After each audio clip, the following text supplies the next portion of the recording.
오늘 30일 제21대 국회가 문을 엽니다.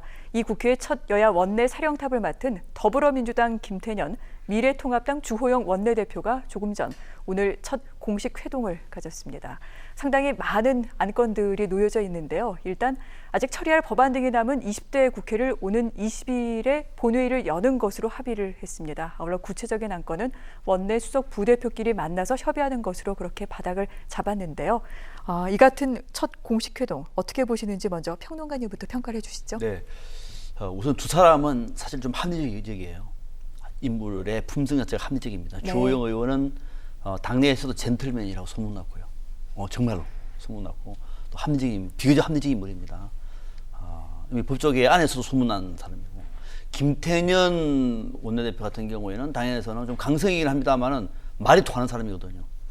그리고 당에서도 다른 소수 목소리를 들어가면서도 전체 분위기를 조율해 나갈 수 있을 만큼 힘이 있는 사람입니다. 네. 두 사람만 놓고 보면은 잘 될 것 같아요. 그런데 여야의 원내대표 협상이라고 하는 것이 두 사람의 스타일로만 되는 게 아니거든요. 당의 상황이거든요. 개인적으로는 잘할 수가 있는데 네. 당에서 하는 목소리가 우리는 그 양보하면 안 됩니다 그러면은 어떡하나요? 그러면 원내대표가 그 목소리도 너무 많아 안 된다는 네, 목소리가 네. 그러면은 더 안 되는 것이기 때문에 결국은 당에서 어떤 방향이냐가 제일 중요한데, 지금은 21대 국회에 여야가 모두가 첫 데뷔 아닙니까? 데뷔라고 얘기하면 조금 잘할 가능성이 많아 보여요. 그런 면에서는 이전에 여야 원내대표가 협상을 했던 것보다는 훨씬 더 분위기가 좋았고, 실제로 네. 오늘도 양쪽에서 덕담을 해가면서 국회를 20대 국회 마지막 국회 본회의를 지금 합의하지 않았습니까?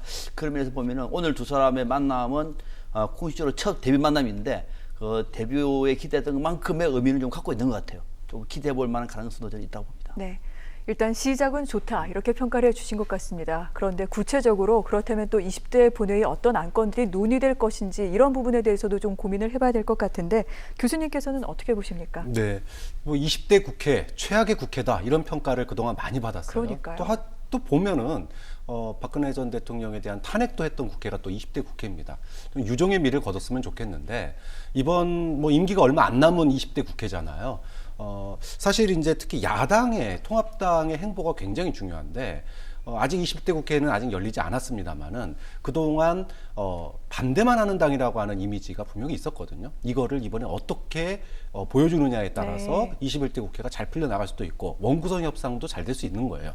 그런 점에서 특히나 지금 이제 비상시국 아니겠습니까? 올라온 안건들이 지금 고용보험법, 그러니까 좀 고용보험 사각지대에 있는 사람들을 좀 더 늘리겠다는 얘기고, 네. 그 다음에 뭐 구직촉진법 뭐 이런 거, 그 다음에 N번방 재발 방지법, 네. 그 다음에 뭐 과거사법, 헌법 불합치 관련된 뭐 세무사법 이런 게 있는데 이 정도는 물론 뭐 이견은 있을 수 있습니다만은 지금 이제 코로나19에 따른 비상시국이니까 국민들의 민생과 관련된 그리고 당장 먹거리가 끊어져 가는 사람들에 대한 구호와 관련된 이런 법들은 뭐 좀 협조하겠다고 또 약속도 했었기 때문에 이거를 얼마큼 부드럽게 협조해 주느냐, 이게 야당의 어떤 변화를 갖다가 보여주는 시금석이 될 수 있고요. 네. 이런 점에서 20대 국회에서 어느 정도의 법이 마지막 20일 날 회의에서 어느 정도의 법이 통과되느냐가 21대 국회의 좀 뭐라 그럴까요?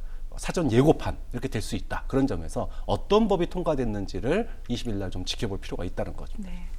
다음 주엔 여러 정치적인 일정이 있습니다. 5.18 민주화운동 기념식이 있을 테고요. 이때 또 여야 원내대표 만나게 되겠죠. 아울러 물밑에서는 각각 어떠한 법안을 어떻게 처리할지에 대해서 논의가 될 텐데요.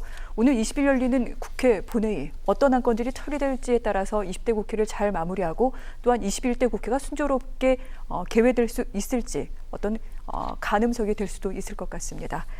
자, 그리고 오늘 주호영 통합당 원내대표 공식 데뷔라고 얘기를 할 수 있을 것 같습니다. 지난 8일에 원내대표로 선출이 됐지만 부친상을 치르는 관계로 엊그제 이제 당무에 복귀하게 됐는데요.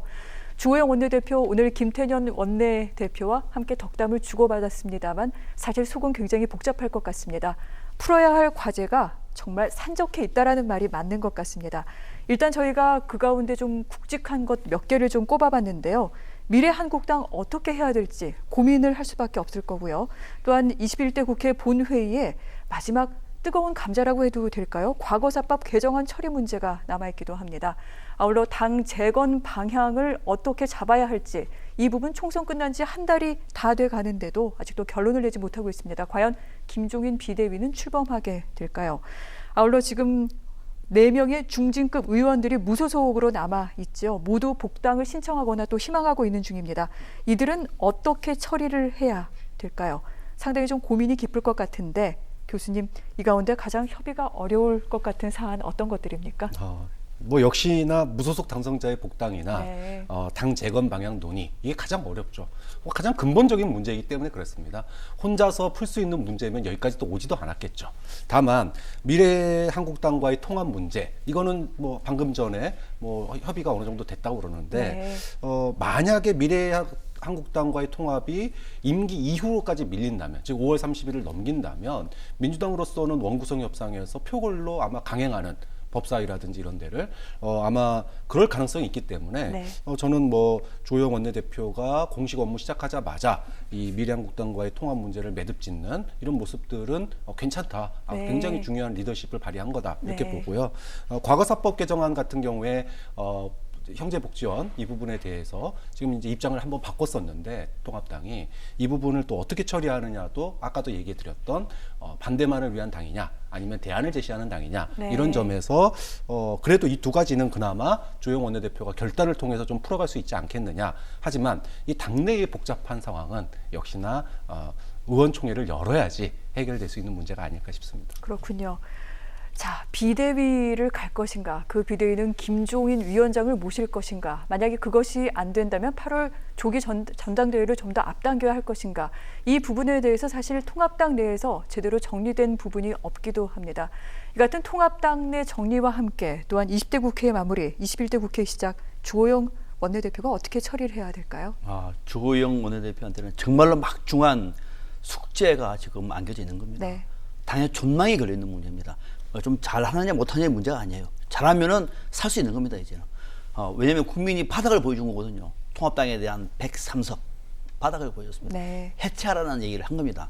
그 이후에 조영 원내대표 진짜 섰습니다. 이제 잘만 하면은 바닥이 보였으니까 올라갈 일만 남아 있는 거예요. 잘하면 되는 것이고 아니면은 완전히 폭망할 수도 있는 거예요.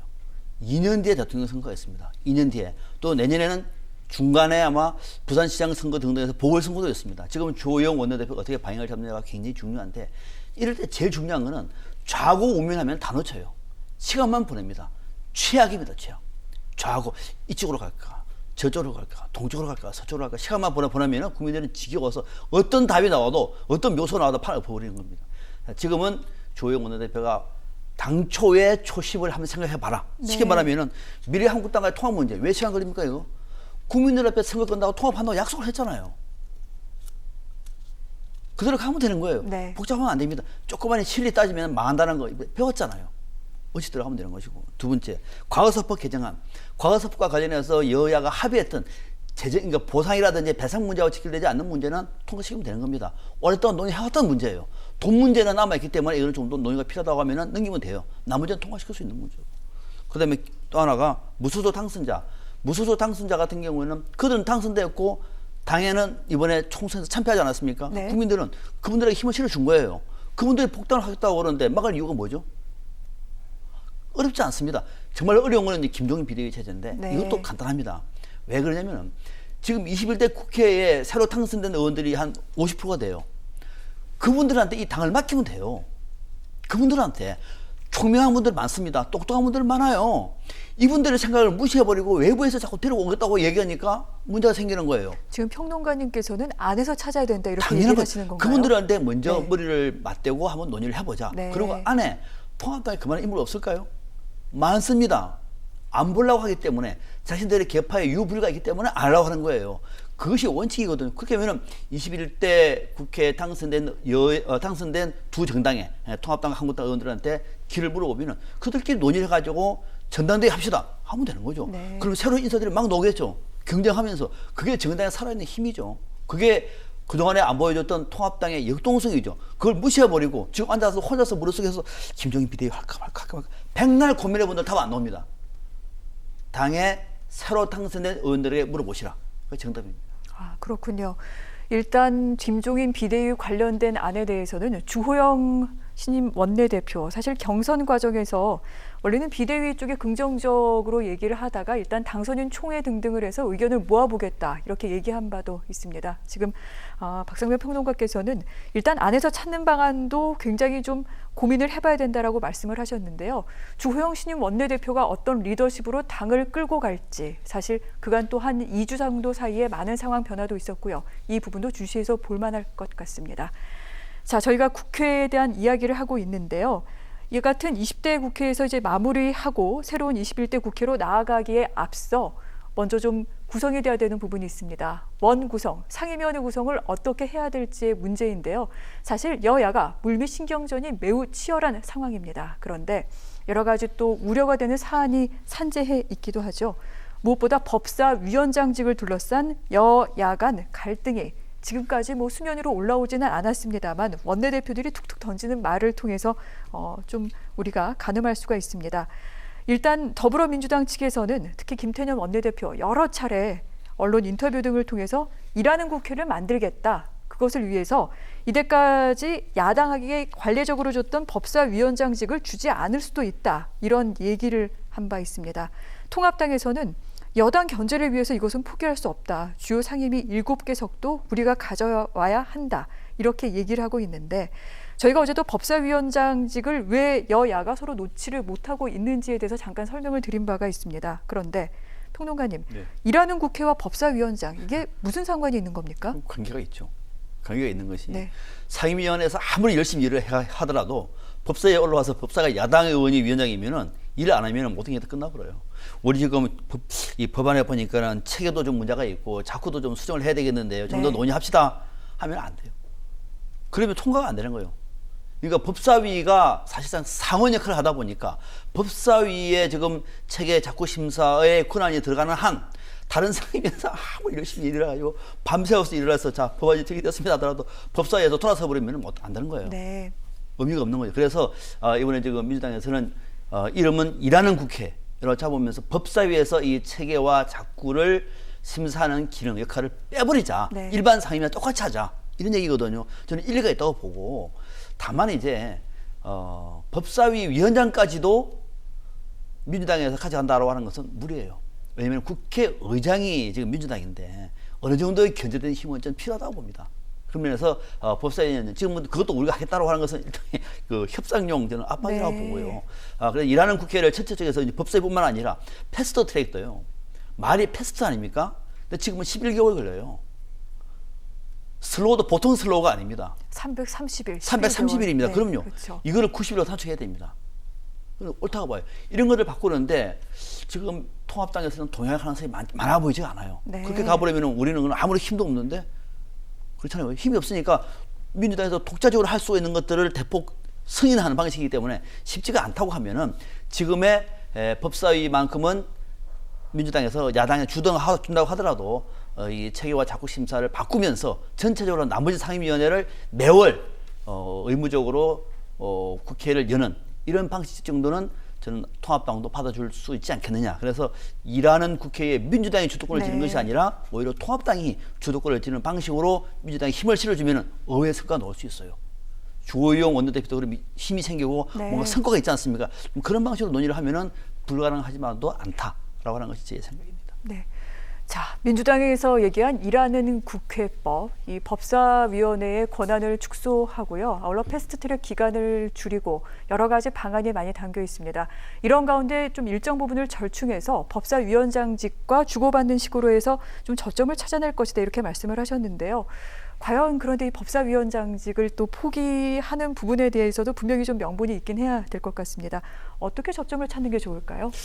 지금 이제 민주당에서는 자구 수정 중심이라면 네. 법사위원장을 줄 수도 있다라고 얘기를 한 상태예요. 그러니까 이미 패가 법사위원장을 우리가 꼭 가져가겠다가 패가 아니라 네. 법사위가 상황 이제 상임위 역할을 하는 거를 하면 안 된다의 포인트가 있는 거죠. 자, 그렇게 본다면 좀 민주당이 너무 욕심낼 필요는 없다고 봐요. 그러니까 지금 법사위를 일반 이제 상임위화 하는 거, 요게 핵심이면 네. 예를 들어 패스트트랙을 갖다가 지금 90일로 단축하는 문제라든지 뭐 여러 가지 지금 내용들이 있는데 이거 한꺼번에 고치려고 그러면은 야당이 강력하게 반발할 수밖에 없습니다.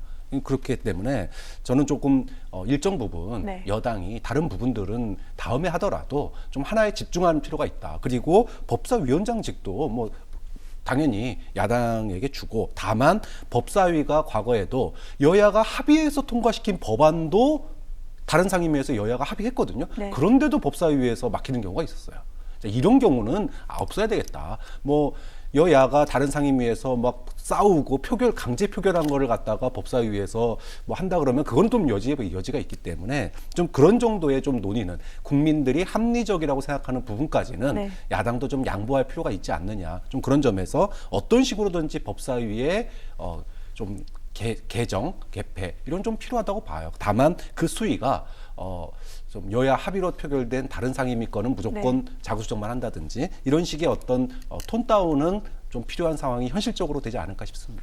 그리고 야당 쪽에서 얘기한 주요 상임위 7개석을 가져가겠다. 이 부분은 어떻게 봐야 됩니까? 근데 무게가 네. 법사위가 그만큼 중요하기 때문에요. 네. 만약에 법사위가 개정 없이 만약에 야당이 갖는다 그러면 통합당은 아마 5개 넘치기가 쉽지가 않을 네. 겁니다. 좀 그런 점에서 그만큼 법사위가 중요하거든요. 좀 그런 점에서 만약에 법사위가 민주당이 원하는 만큼 일반 상임위화 된다면 7개까지도 충분히 줄 수 있는 그런 또 협상의 여지가 있는 거거든요. 네. 좀 그런 점이 있는데 글쎄 그만큼 법사위가 중요하기 때문에 이 법사위 문제를 어떻게 해결하느냐에 따라서 통합당의 상임위원장 자리도 왔다 갔다 할 수 있는 그 정도의 무게가 있다고 봐야죠. 알겠습니다.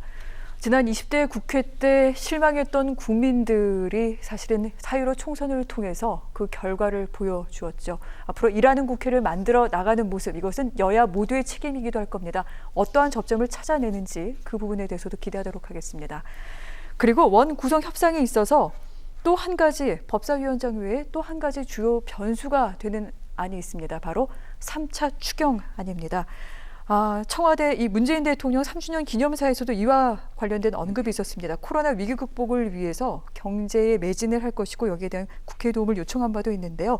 3차 추경안 아마 시급하게 이제 정부 측에서는 국회에 좀 올릴 것 같습니다. 이에 대해 김태년 민주당 원내대표, 경기 침체 악순환을 끊고 일자리를 지키기 위해 3차 추경이 대단히 시급하다. 아마 고용과 관련된 내용이 많이 포함이 될 것 같은데요.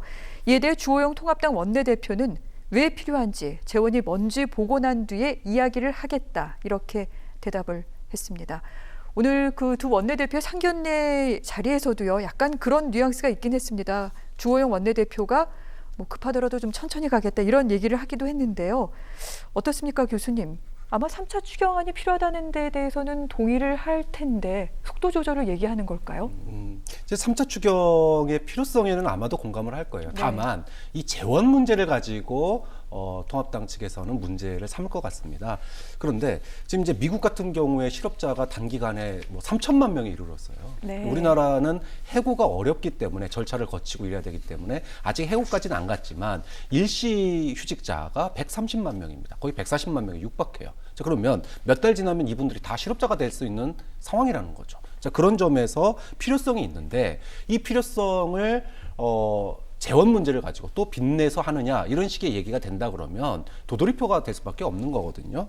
그러니까 지금 1차 때는 저소득층 현금 지원을 했고 2차 때는 전 국민을 했는데 네. 문제는 IMF 때 일자리가 65만 개가 사라졌고 이번에 47만 개가 사라졌어요. 그런데 문제는 IMF는 65만 개 일자리 줄은 걸로 끝났지만 코로나19 사태는 47만 개 준 게 이제 시작이라는 겁니다. 네. 앞으로 2배, 3배 일자리가 줄어들 텐데, 네. 자, 그랬을 때 결국은 아무리 임시직이지만 국가가 세금이나 또는 채권을 통해서 돈을 마련해가지고 이 최소한의 고용, 그러니까 일자리를 갖다가 방어하는 코로나가 사태가 끝날 때까지는 그럴 수밖에 없는데 이것을 갖다가 만약에 재원 문제를 가지고 제동을 건다? 물론 뭐 그것이 또 하나의 원구성 협상의 카드가 될 수는 있겠지만 그 필요성만큼은 저는 뭐 국민 누구나 다 공감할 필요가 있지 않나라고 생각이 듭니다. 네.